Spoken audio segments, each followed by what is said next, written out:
Bien le bonjour et bienvenue pour ce conte de Noël.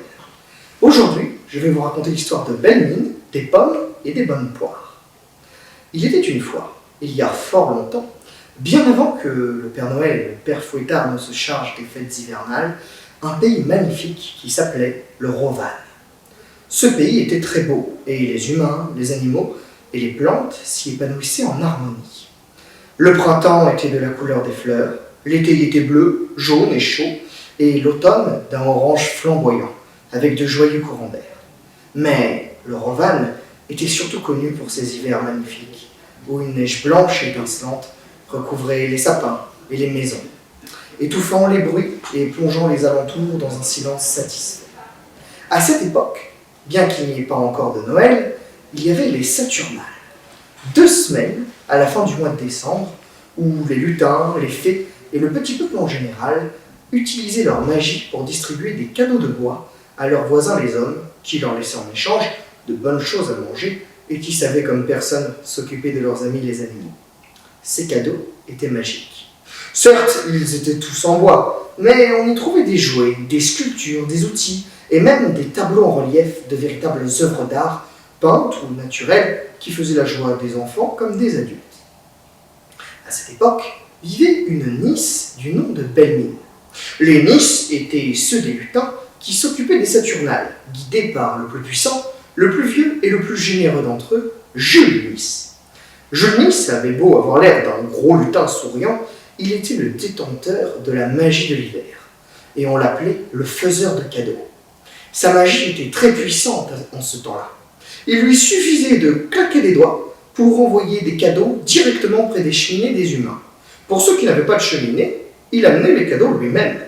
Et parmi ces lutins, Belle-Mine était l'une des plus adorables enfants du petit peuple qui ait jamais vécu.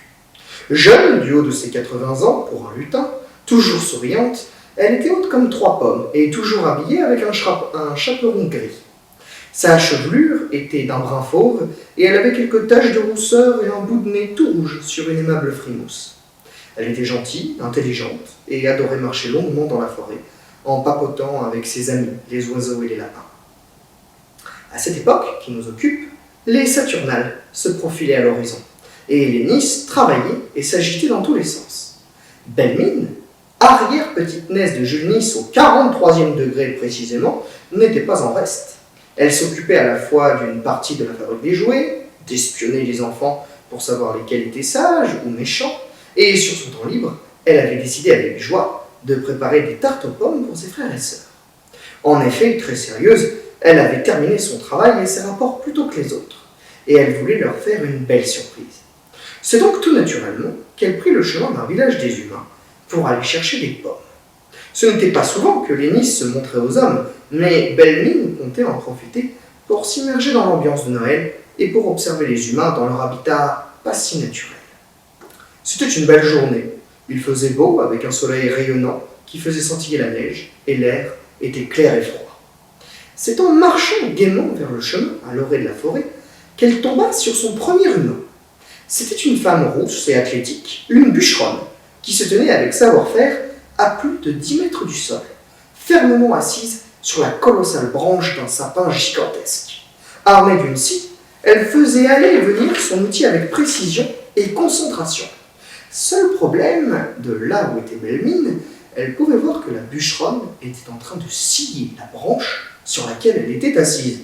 « Hé, bonne bûcheronne !» la Belle-Mine. « Je ne suis ni une experte, ni une professionnelle, mais il me semble bien que tu scies ton propre perchoir. Arrête, ou la chute sera haute !» La bûcheronne porta la tête à gauche, puis à droite, pour tenter d'apercevoir son interlocutrice. Puis, finalement, elle la vit en contrebas. « Oh là, Jules Nice !» salua-t-elle. « N'aie aucune crainte, je ne risque pas de tomber. »« Ah bon ?» s'étonna Belle-Mine. « Comment est-ce possible ?»« Eh bien, vois-tu, » lui expliqua la bûcheronne en reprenant son ouvrage, « de ton point de vue, la branche va se détacher de l'arbre. Mais de mon point de vue, c'est l'arbre qui va se détacher de la branche. Et comme je ne suis pas sur l'arbre, je suis ici en parfaite sécurité. » Belle-Mine eut un moment de réflexion, puis elle secoua la tête, l'air interdite. « Mais, quel que soit le point de vue, la branche va tomber et tu es dessus. De mon point de vue, c'est l'arbre qui va tomber. rétorqua joyeusement la bûcheronne, et je suis en sécurité sur ma branche. Belle-Mine la regarda un moment, puis haussa finalement les épaules avant de s'engager sur le chemin. Ces humains devaient maîtriser une sorcellerie qui lui était totalement inconnue. Un instant plus tard, elle entendit un gros crac et un bruit sourd de chute sur le sol. Étrange, murmura-t-elle à voix haute. L'arbre ou la branche? Et elle continua son chemin. Un moment plus tard, alors que la ville était en vue, elle croisa un autre humain sur un poney. L'homme, d'âge mûr et vêtu d'un costume 3 pièces pompeux, était incroyablement gras et gros, ressemblant à une boule de bowling noire et blanche avec des bras et des jambes. Il avait l'air satisfait. Le poney, lui, était l'animal le plus maigre, le plus décharné, le plus misérable qu'on puisse imaginer. Sous son imposant cavalier, il paraissait minuscule, et Belle-Mine en fut choquée. Le pauvre animal, à la robe maladive d'un brun trop pâle, transportait son pesant chargement en râlant et en grognant. « Oh là, mon pauvre ami !» l'interpella Belle-Mine épouvantée. « Mais tu es dans un état déplorable.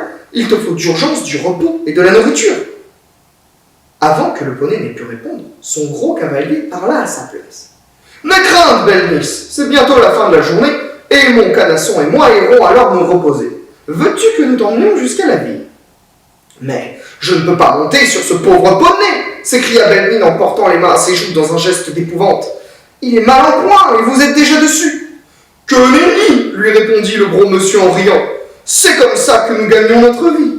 Je vends nos services de transport et mon fidèle canasson assure le déplacement, tandis que moi, je m'assure du bon déroulement de l'affaire. Puis nous partageons équitablement le fruit de notre labeur. Une moitié pour lui, une moitié pour moi. »« Mais vous êtes un humain, et lui un poney, fit remarquer Belle-Mine. C'est peut-être équitable, mais ce n'est pas juste. Il a besoin de plus de nourriture que vous, et vous, de moins que lui. »« Malheureuse !» s'exclama le gros homme. « C'est la boîte de Pandore que tu ouvres là. Si l'on commence à regarder les cas particuliers des uns et des autres, c'est le débordement assuré. Chacun se battra pour plus que sa part. Mais n'est-ce pas préférable de courir le risque s'il en ressort plus de justice? Il me semble bien que vous avez déjà plus que votre part, lui fit respectueusement remarquer Belle-Mine. « Ma pauvre enfant, tu n'y comprends rien au partage des ressources, soupira l'énorme cavalier. Laisse donc cela aux gens compétents, c'est-à-dire moi. Et si tu ne peux pas monter, bonne journée !» Et l'improbable duo s'éloigna au son des halètements rageurs du poney incapable de s'exprimer.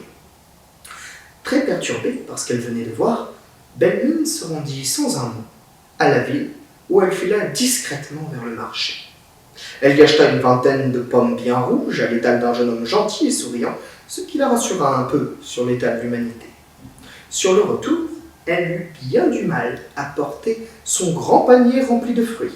Ce faisant, elle croisa un charmant vieillard. L'homme était grand et maigre, l'air sévère mais digne, avec un livre sous le bras et une paire de lunettes sous le nez. « Ma bien belle demoiselle, vous semblez avoir du mal à porter ce colossal panier, lui fit-il remarquer avec distinction. Pour quelques-unes de ces pommes, je me ferai un plaisir de vous aider. Cela me paraît juste, accepta Belle-Mine. Allons-y. » Et ce fut une catastrophe. Le vieux roublard mangea une pomme pour soulever le panier, puis une pour le transporter sur le chemin, une autre à l'orée de la forêt, et encore une dernière pour la route en quittant Belle-Mine. 4 pommes sur une vingtaine, presque le 5e du tout. Elle rentra chez elle de fort mauvaise humeur, et elle alla directement voir Jules Nice qui relisait sa liste, bien assis dans son fauteuil. Il se fit bien sûr une joie de la recevoir, et lui offrit un chocolat chaud et du cake pendant qu'elle lui racontait son histoire. Dès le début de celle-ci, il se mit à pouffer de rire. Vers le milieu, il gloussait franchement, et à la fin, il riait à gorge déployée. Et quand Belle-Mine eut enfin terminé son histoire, il hurla de rire encore un moment avant de se calmer et d'essuyer ses larmes. « Mais voyons, chère Belle-Mine, lui dit-il en lui tapotant la tête avec bienveillance, tu n'es ni sotte, ni menteuse, ni même fantaisiste d'ordinaire. Cependant, je ne peux te croire.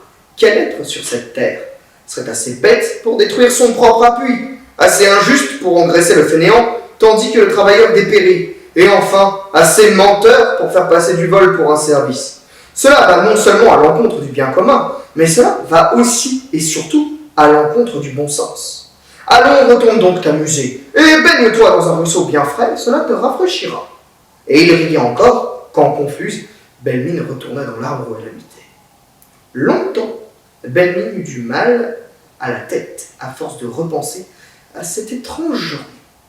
Elle ne trouva le repos que quand, à regret, elle apposa la mention « passage » sur les noms de la bûcheronne, du cavalier et du vieillard sur la liste de Julius. Et cette année-là, ils eurent leur cadeau en dernier. Morale de l'histoire. Rêvez, mais ayez les pieds sur terre. Regardez plus le paysage et moins votre nombril. Soyez toujours aussi juste que possible et n'attendez pas de récompense pour tout ce que vous faites. Sinon, vous ne ferez rien de gentil.